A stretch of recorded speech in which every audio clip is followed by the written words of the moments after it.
Hello friends, welcome back to GK Sansar. Very good evening to all of you. I hope आप सारे लोग बहुत अच्छे होंगे और आप लोगों की प्रिपरेशन भी बहुत अच्छी चल रही होगी। आज के सेशन में हम लोग डिस्कस करने वाले हैं इंडियन कल्चर टॉपिक को। इस सेशन में हम लोग इस टॉपिक से टॉप 40 प्लस क्वेश्चंस डिस्कस करने वाले हैं। काफ़ी इंपॉर्टेंट क्वेश्चंस हैं सारे के सारे, आप लोग के आने वाले एग्ज़ाम के लिए काफ़ी यूजफुल हैं। तो सेशन बिल्कुल भी स्किप मत कीजिएगा, एक भी क्वेश्चन मिस मत कीजिएगा, ठीक है। सेशन अगर पसंद आए सेशन को लाइक कीजिएगा, शेयर कीजिएगा और जो लोग नए जुड़े हैं वो सब्सक्राइब करना मत भूलिएगा, साथ में बेल आइकन भी प्रेस कर लीजिएगा। एक और बात फ्रेंड्स की आप लोगों की डिमांड थी हिंदी पे सेशन लाने की, तो आज या कल में उस पर सेशन जो है वो अपलोड हो जाएगी, ठीक है। थोड़ा सा पेशेंस रखिए। तो चलिए अब शुरू करते हैं सेशन आज का।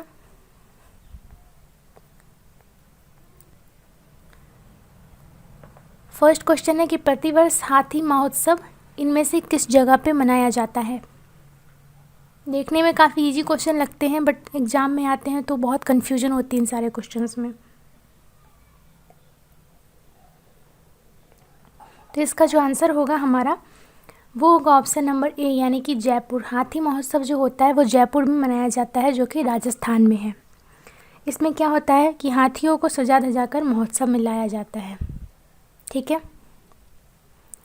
नेक्स्ट क्वेश्चन देखते हैं। अगला क्वेश्चन है कि मेदम में फाई, ये त्यौहार का नाम है। मेदम में फाई यह किस प्रदेश का त्यौहार है, इनमें से ये बताना है। ये सारे क्वेश्चन जो हैं सो एग्ज़ाम में 1-2 ऐसे नंबर से पूछे जाते हैं और जनरली स्टूडेंट्स इसको स्किप कर देते हैं क्योंकि ज़्यादा वे लोग ना इस पे ध्यान नहीं देते, इसलिए मैं इसका सेशन आप लोगों के लिए लेकर आई हूँ। तो इस क्वेश्चन का जो हमारा आंसर होगा वो होगा ऑप्शन नंबर ए, यानी कि असम। मेदम में फाई जो त्यौहार है वो असम का त्यौहार है, ठीक है। यह जो है यह असम के एक ताई अहोम जनजाति है, ठीक है। ताई अहोम जनजाति है, उसका त्यौहार है ये लोग मनाते हैं मेदाम में फाई, ठीक है। इसमें क्या होता है कि इसमें ताई अहोम अपने पूर्वजों के लिए प्रसाद चढ़ाते हैं और परंपरागत तरीके से भगवान को बलिदान देते हैं इस त्यौहार में। क्लियर है, यह असम का त्यौहार है, ताई अहोम जनजाति का त्यौहार है ये। आई होप भी क्लियर हो गया होगा। नेक्स्ट क्वेश्चन पे मूव करते हैं।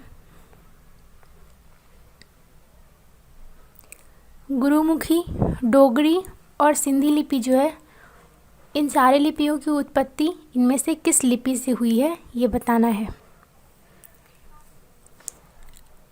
आई होप आप लोग भी मेरे साथ क्वेश्चन सॉल्व कर रहे होंगे। कल के सेशन में बहुत सारे स्टूडेंट ने कमेंट करके अपना आंसर बताया था,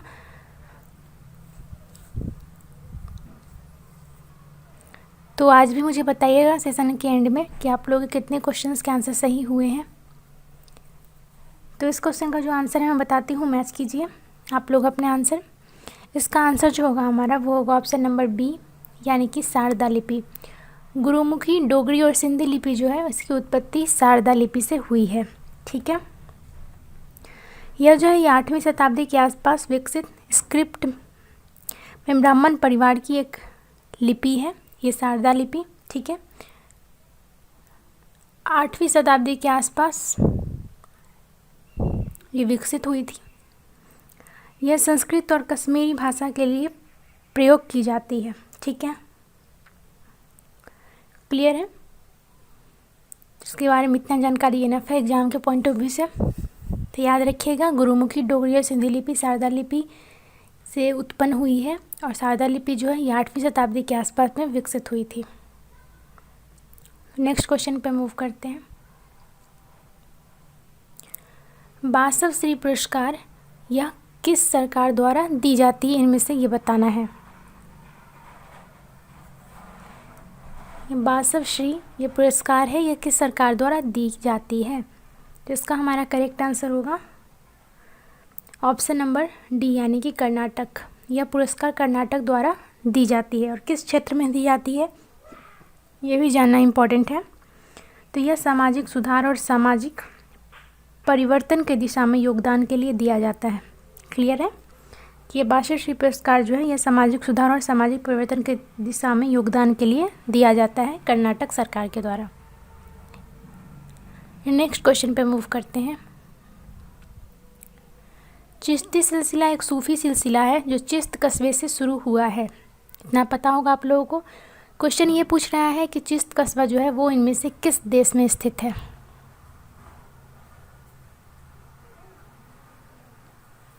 चिश्त कस्बा जो है वो इनमें से किस देश में स्थित है। तो इसका जो हमारा करेक्ट आंसर होगा वो होगा ऑप्शन नंबर ए, यानी कि अफ़गानिस्तान में।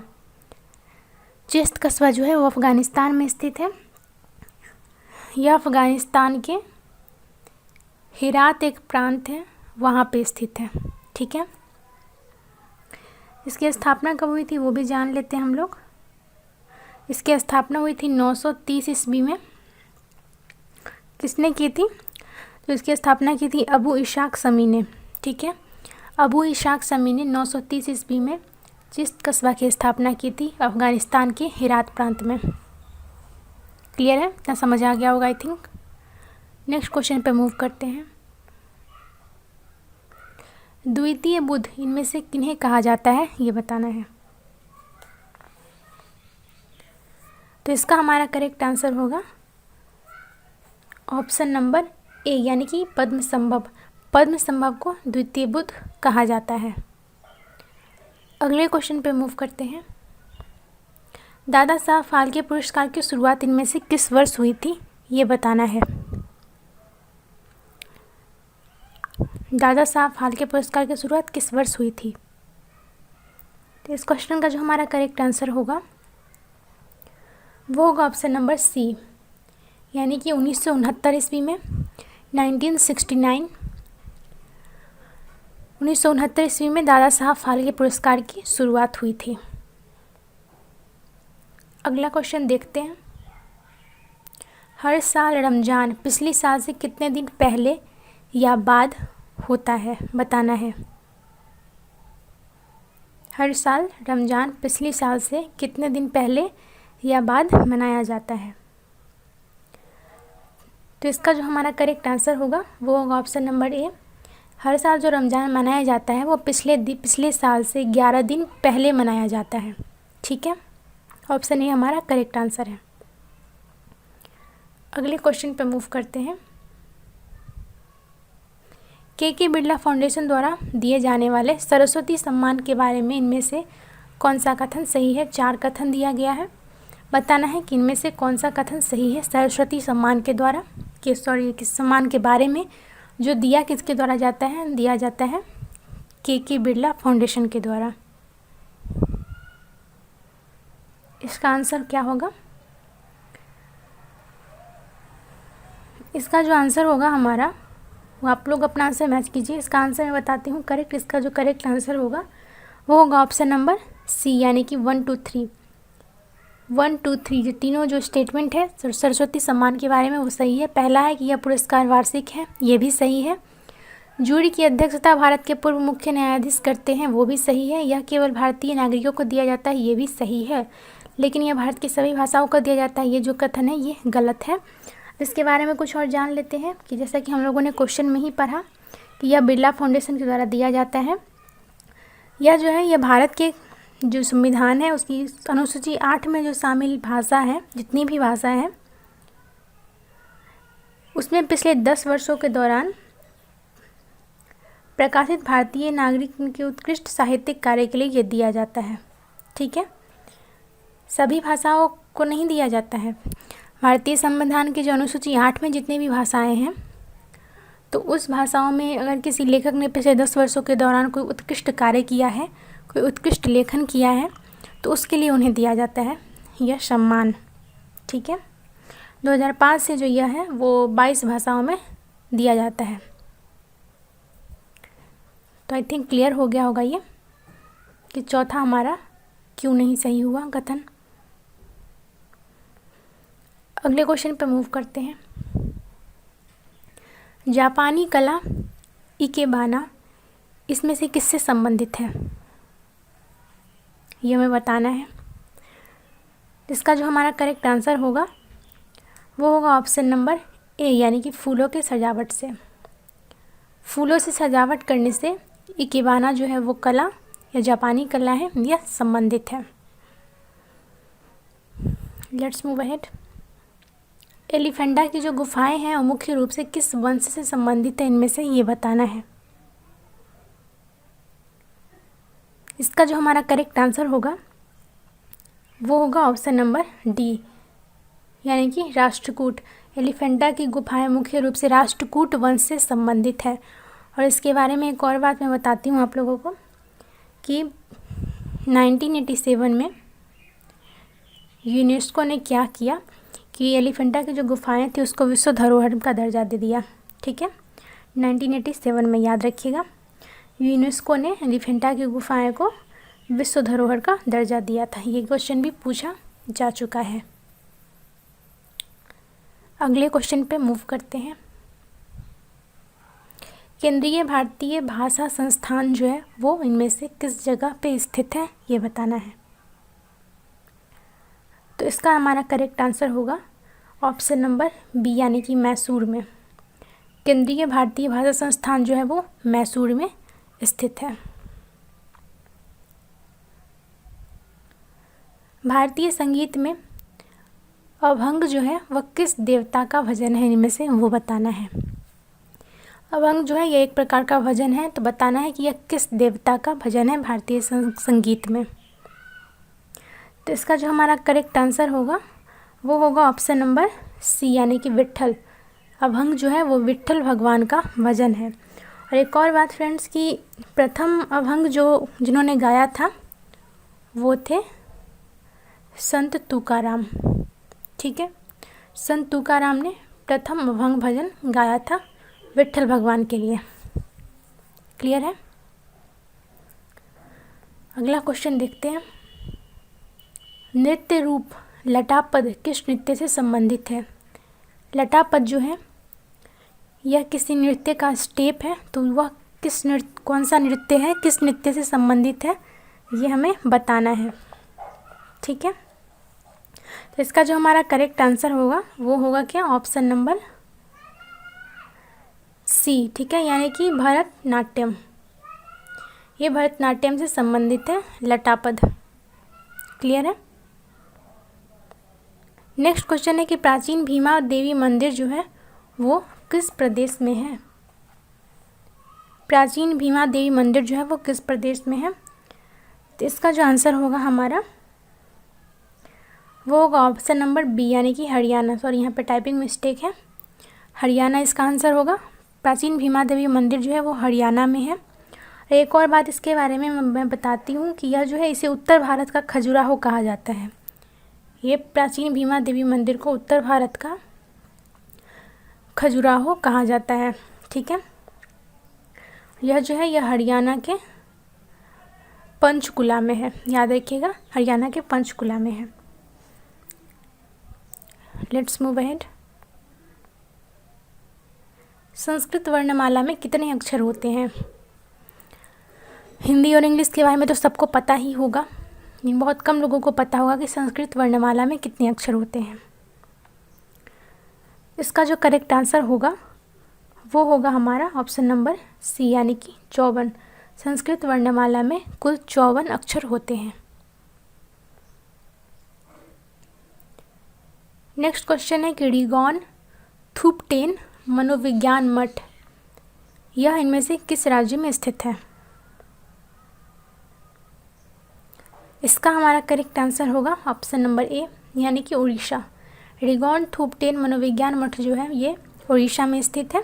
ठीक है, और इसका जो उद्घाटन किया था वो दलाई लामा ने किया था, इस मठ का उद्घाटन। और कब किया था ये भी जान लेते हैं, ये किया था 2010 में। ठीक है, ये उड़ीसा में है, इसका उद्घाटन किया था दलाई लामा ने 2010 में। नेक्स्ट क्वेश्चन पे मूव करते हैं। रूमटेक एक मठ है, वो इनमें से किस जगह पे स्थित है?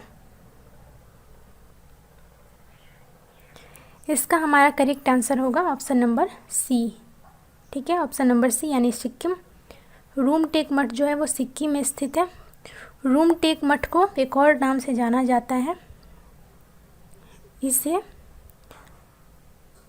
धर्मचक्र केंद्र भी कहा जाता है। ठीक है, रूमटेक मठ को धर्मचक्र केंद्र भी कहा जाता है। और यह जो है, यह सिक्किम की राजधानी गंगटोक जो है उसके पास स्थित है रूमटेक मठ। नेक्स्ट क्वेश्चन देखते हैं। साहित्य अकादमी पुरस्कार कितनी भाषाओं के लेखकों को दिया जाता है, इनमें से ये बताना है। इसका जो हमारा करेक्ट आंसर होगा वो होगा ऑप्शन नंबर बी, यानी कि 24। साहित्य अकादमी पुरस्कार टोटल 24 भाषाओं के लेखकों को दिया जाता है। निम्नलिखित में से किस सिख गुरु ने सिखों की जो धार्मिक किताब है गुरु ग्रंथ साहिब, इसको निश्चित किया और यह निश्चित किया कि यह पुस्तक सिखों की स्थायी गुरु होगी? इनमें से कौन से ऐसे गुरु थे जिन्होंने ये जो ग्रंथ है गुरु ग्रंथ साहिब, इसे सिखों की धार्मिक किताब घोषित किया, निश्चित किया और यह भी निश्चित किया कि यह जो पुस्तक होगी वो सिखों की अस्थायी गुरु होगी? तो बताना है उन सिख गुरु का क्या नाम था। तो इसका हमारा करेक्ट आंसर होगा ऑप्शन नंबर बी, यानी गुरु गोविंद सिंह।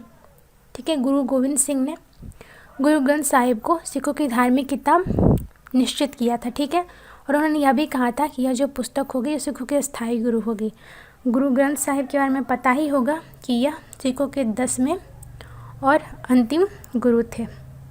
ठीक है, नेक्स्ट क्वेश्चन देखते हैं। ज्ञानपीठ पुरस्कार के पहले विजेता इनमें से किस प्रदेश के थे? इसका हमारा करेक्ट आंसर होगा क्या? करेक्ट आंसर होगा इसका हमारा ऑप्शन नंबर ए, यानी कि केरल। ज्ञानपीठ पुरस्कार के पहले विजेता कौन थे? तो ये थे जी शंकर कुरूप। ठीक है, जी शंकर कुरूप जो थे, इन्हें पहला ज्ञानपीठ पुरस्कार मिला था। कब मिला था? 1965 में। और ये जो थे यह केरल राज्य से थे। अगले क्वेश्चन पे मूव करते हैं। वाटसन की होटल या एस्प्लानेड हवेली जो भारत की सबसे पुरानी जीवित कास्ट आयरन बिल्डिंग है, यह इनमें से किस शहर में स्थित है? इसका हमारा करेक्ट आंसर होगा ऑप्शन नंबर ए, यानी कि मुंबई। ठीक है, वाटसन की होटल या एस्प्लानेड की जो हवेली है जो भारत की सबसे पुरानी जीवित कास्ट आयरन बिल्डिंग है, यह स्थित है मुंबई में, जो कि महाराष्ट्र में है। नेक्स्ट क्वेश्चन देखते हैं। दोनी पोलो यह किस प्रदेश की जनजातियों का धर्म है या रीति है, ये बताना है। तो इसका हमारा करेक्ट आंसर होगा ऑप्शन नंबर बी, यानी कि अरुणाचल प्रदेश। ठीक है, दोनी पोलो जो है ये अरुणाचल प्रदेश के जनजातियों का धर्म है या रीति कह सकते हैं। दोनी पोलो का अर्थ क्या होता है? सूर्य तथा चंद्र। दोनी पोलो का अर्थ होता है सूर्य तथा चंद्र। यह जो है अरुणाचल प्रदेश के जनजातियों का धर्म है या रीति कह सकते हैं। निम्नलिखित में से कौन सी गुफा महाराष्ट्र में नहीं है? ध्यान से देखिएगा, पूछा गया है उस गुफा के बारे में जो महाराष्ट्र में नहीं है, यानी कि बाकी की जो 3 ऑप्शन होंगे उनमें जो गुफाओं के नाम होंगे वो महाराष्ट्र में है और एक जो गुफा है वो महाराष्ट्र में नहीं है। तो बताना है हमको कि कौन सा गुफा है। तो इसका हमारा करेक्ट आंसर होगा ऑप्शन नंबर बी, यानी कि बाघ की गुफाएं। बाघ की गुफाएं जो है वो महाराष्ट्र में नहीं है बल्कि मध्य प्रदेश में है, याद रखिएगा। बाघ की गुफाएं महाराष्ट्र में है, एलोरा की गुफाएं महाराष्ट्र में है, बिरसा की गुफाएं महाराष्ट्र में, लेकिन बाघ की जो गुफाएं हैं वो है मध्य प्रदेश में। अगला क्वेश्चन देखते हैं। ब्लैक पैगोडा जो है उनमें से किस राज्य में स्थित है? ब्लैक पैगोडा यह जो स्थित है वह स्थित है उड़ीसा में। काफ़ी स्टूडेंट कंफ्यूज होंगे ब्लैक पैगोडा क्या होता है, तो मैं आप लोगों को बता दूं। कोणार्क का जो सूर्य मंदिर है, उड़ीसा में जो कोणार्क है वहाँ का जो सूर्य मंदिर है सबको पता होगा।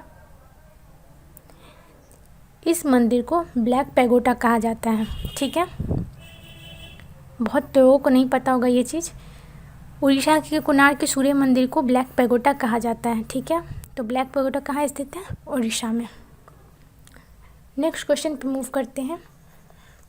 नेक्स्ट क्वेश्चन है हमारा कि राजराजेश्वरम मंदिर जो है, यह जो चोल वंश के सर्वश्रेष्ठ राजा राज चोल प्रथम ने 1010 ईस्वी में बनवाया था, इनमें से किस देवता को समर्पित है? क्वेश्चन में एक और इन्फॉर्मेशन है कि राजराजेश्वरम मंदिर जो है ये चोल वंश के सर्वश्रेष्ठ राजा राज चोल प्रथम ने बनवाया था, तो ये भी नोट कर लीजिएगा। 1010 ईस्वी में बनवाया था, ये भी ध्यान रखिएगा। किस देवता को समर्पित है ये बताना है। तो इसका करेक्ट आंसर होगा ऑप्शन नंबर सी, यानी कि भगवान शिव को समर्पित है राजराजेश्वरम मंदिर। ठीक है, कहाँ है यह? केरल राज्य के कन्नूर डिस्ट्रिक्ट में है। ठीक है, याद रखिएगा, केरल राज्य के कन्नूर डिस्ट्रिक्ट में है। भगवान शिव को समर्पित है, बनवाया था चोल वंश के राजा राज चोल प्रथम ने 1010 ईस्वी में। तो बहुत सारी इन्फॉर्मेशन आपको मिल गई इसके बारे में। अगले क्वेश्चन पर मूव करते हैं।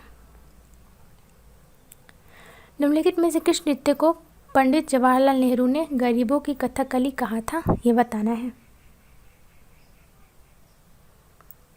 तो इसका हमारा करेक्ट आंसर होगा ऑप्शन नंबर ए, यानी कि ओटा मथुल्ला।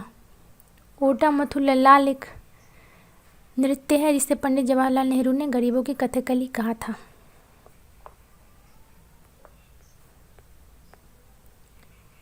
भारत का सबसे बड़ा मंदिर इनमें से कौन सा है? इसका हमारा करेक्ट आंसर होगा ऑप्शन नंबर ए, यानी कि रंगनाथ स्वामी मंदिर जो है ये भारत का सबसे बड़ा मंदिर है। तो बात आती है कि दुनिया का सबसे बड़ा मंदिर कौन है? तो दुनिया का जो सबसे बड़ा मंदिर है वो है अंकोर वाट मंदिर। और पता ही होगा कि यह मंदिर कहाँ है, ये है कंबोडिया में। ठीक है, अंकोर वाट मंदिर दुनिया का सबसे बड़ा मंदिर है जो कि है कंबोडिया में। अगर भारत की बात करें तो भारत का सबसे बड़ा मंदिर है रंगनाथ स्वामी मंदिर। नेक्स्ट क्वेश्चन देखते हैं। मैत्री मंदिर इनमें से किस राज्य में स्थित है, ये बताना है। इसका हमारा करेक्ट आंसर होगा ऑप्शन नंबर बी, यानी कि पुडुचेरी। मैत्री मंदिर जो है वो पुडुचेरी में स्थित है। जोधपुर के निकट ओसिया का मंदिरों का जो शहर है वो किन राजाओं ने बनवाया था या विकसित करवाया था, बताना है। इसका हमारा करेक्ट आंसर होगा ऑप्शन नंबर बी। ठीक है, जोधपुर जो कि राजस्थान में है उसके निकट जो ओसिया का मंदिरों का शहर है वो प्रतिहार राजपूत राजाओं ने बनवाया था, या कह सकते हैं कि विकसित करवाया था। ठीक है, ऑप्शन बी हमारा करेक्ट आंसर है। नेक्स्ट क्वेश्चन देखते हैं। अग्नि मंदिर जो है वहाँ पे किस धर्म का ये किस धर्म का पूजा स्थल है? अग्नि मंदिर, इसके नाम से आई थिंक बहुत लोग कंफ्यूज होंगे, बट इसका जो करेक्ट आंसर होगा वो होगा हमारा ऑप्शन नंबर डी, यानी कि पारसी। अग्नि मंदिर जो है वो पारसी धर्म का पूजा स्थल है। क्लियर है। मोई मूर्तियों ये चट्टान का नाम है। इससे बने मोनोलिथिक मानव अवशेष जिन्हें मध्यकालीन दुनिया के 7 भूले हुए चमत्कारों के तहत गिना जाता है, यह किस देश में स्थित है? मोनोलिथिक मानव अवशेष जो मोई मूर्तियों नामक चट्टान से बने होते हैं, और इन्हें मोनोलिथिक मानव अवशेष को मध्यकालीन दुनिया के 7 भूले हुए चमत्कारों के तहत भी गिना जाता है। बताना है यह किस देश में स्थित है। इसका हमारा करेक्ट आंसर होगा ऑप्शन नंबर सी, यानी कि चिली में। यह जो है यह चिली देश में स्थित है। क्लियर है। निप्पोंजन माईहोजी बौद्ध मंदिर है ये, निप्पोंजन माईहोजी, जिसे आमतौर पर पीस पगोडा या शांति स्तूप भी कहा जाता है, निम्नलिखित में से किसके द्वारा स्थापित किया गया था? इसका हमारा करेक्ट आंसर होगा ऑप्शन नंबर ए, यानी कि फूजी गुरु। ठीक है, निप्पोंजन माईहोजी बौद्ध मंदिर है जिसे जनरली हम पीस पगोडा या शांति स्तूप भी कहते हैं। यह जो है यह फूजी गुरु के द्वारा स्थापित किया गया था। ऑप्शन ए हमारा करेक्ट आंसर है। केरल के एर्नाकुलम जिले का कलाड़ी जो है इनमें से किनका जन्मस्थल है?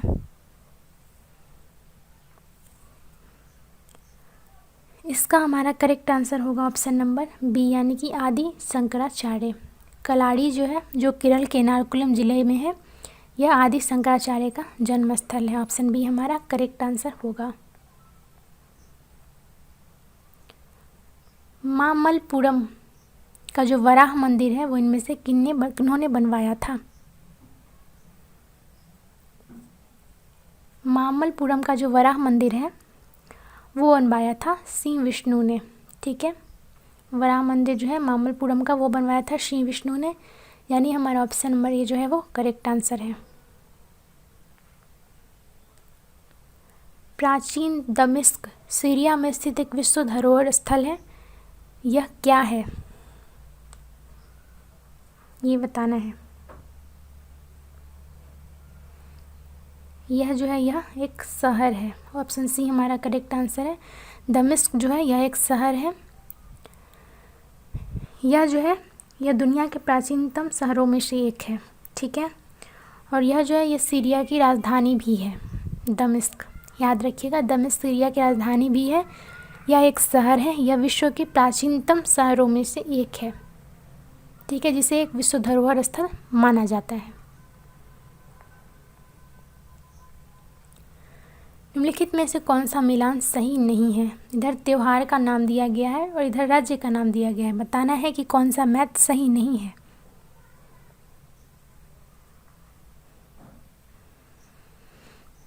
इसका हमारा करेक्ट आंसर होगा option number B. Option number B का जो मैच है कि महामस्तकाभिषेक जो त्यौहार होता है वो आंध्र प्रदेश में नहीं मनाया जाता है। ठीक है, महामस्तकाभिषेक जो त्यौहार है वो मनाया जाता है कहाँ?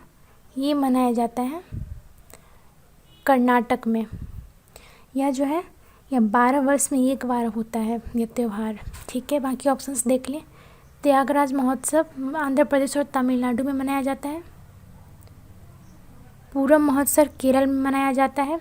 तीज जो है राजस्थान और मध्य प्रदेश में मनाया जाता है।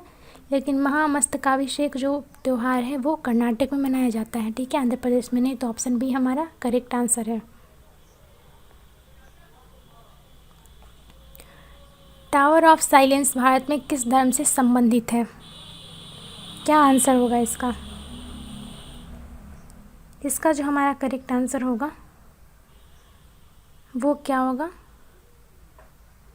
वो होगा ऑप्शन नंबर ए यानी कि पारसी। टावर ऑफ साइलेंस जो है वो पारसी धर्म से संबंधित है। नेक्स्ट क्वेश्चन देखते हैं। विष्णुपुर जो टेराकोटा मंदिरों के लिए प्रसिद्ध है वह किस प्रदेश में है? विष्णुपुर के बारे में पूछा गया है। यह टेराकोटा मंदिरों के लिए प्रसिद्ध है, यह किस प्रदेश में है? इसका जो आंसर होगा वो होगा ऑप्शन नंबर बी यानी कि पश्चिम बंगाल में। विष्णुपुर जो है वो पश्चिम बंगाल में स्थित है। पश्चिम बंगाल के बांकुड़ा जिला है पश्चिम बंगाल का, तो बांकुड़ा जिला में स्थित है विष्णुपुर, जो किस लिए प्रसिद्ध है? टेराकोटा मंदिरों के लिए।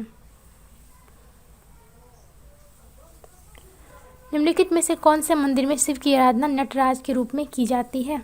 बताना है।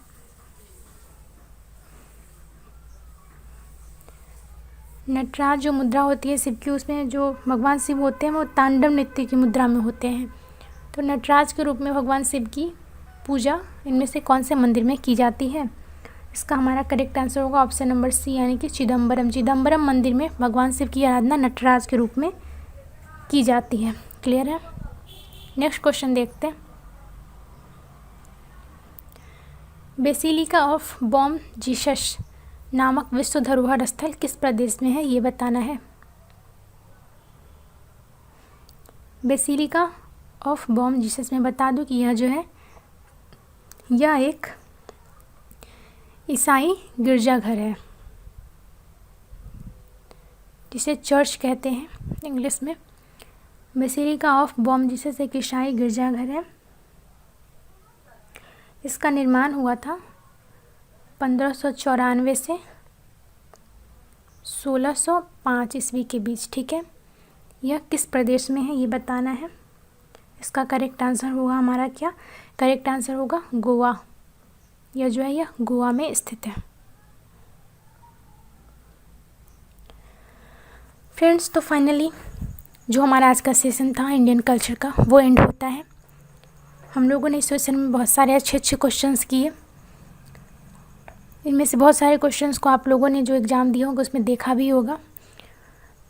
तो आई होप आप लोगों ने सेशन स्किप बिल्कुल भी नहीं किया होगा, हर एक क्वेश्चन को देखा होगा और हर एक जो एक्स्ट्रा फैक्ट मैंने बताया उसको सुना होगा।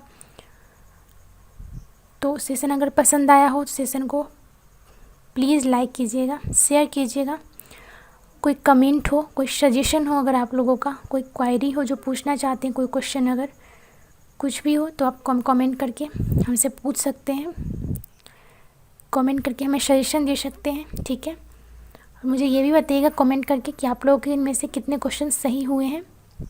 जो लोग नए जुड़े हैं वो सब्सक्राइब करना मत भूलिएगा, साथ में बेल आइकन भी प्रेस कर दीजिएगा ताकि जो भी लेटेस्ट अपडेट चैनल पे अपलोड हो तो उसका नोटिफिकेशन आपको मिलता रहे। ठीक है, आई होप आप लोगों ने सेशन एंजॉय किया होगा। अगर आप लोगों ने अभी तक हमारे टेलीग्राम चैनल को ज्वाइन नहीं किया तो इसका लिंक डिस्क्रिप्शन बॉक्स में मिलेगा, तो आप वहाँ से ज्वाइन कर सकते हैं। ठीक है, और एक और बात है फ्रेंड्स कि आप लोगों में डिमांड किया था हिंदी पे सेशन के लिए, तो उसका भी सेशन आज से कल तक में आप लोगों को मिल जाएगा, तो हैव पेशेंस। ठीक है, और रिक्वेस्ट है कि हम लोग इतना मेहनत करते हैं आप लोगों के लिए, बहुत अच्छे अच्छे कंटेंट लाने की कोशिश करते हैं ताकि आप लोग का एग्ज़ाम क्लियर हो सके। तो एटलीस्ट हमारे एफर्ट को सपोर्ट कीजिए, ज़्यादा से ज़्यादा शेयर कीजिए, सेशन को लाइक कीजिए, एटलीस्ट सेशन को 250 से 300 लाइक तक पहुंचाइए ताकि हमें लगे कि आप हमें सपोर्ट करते हैं। ठीक है, थैंक्स फॉर वॉचिंग। सबसे ज़रूरी बात कि स्टे सेफ, बी हैप्पी। मिलते हैं नेक्स्ट सेशन में। Thank you.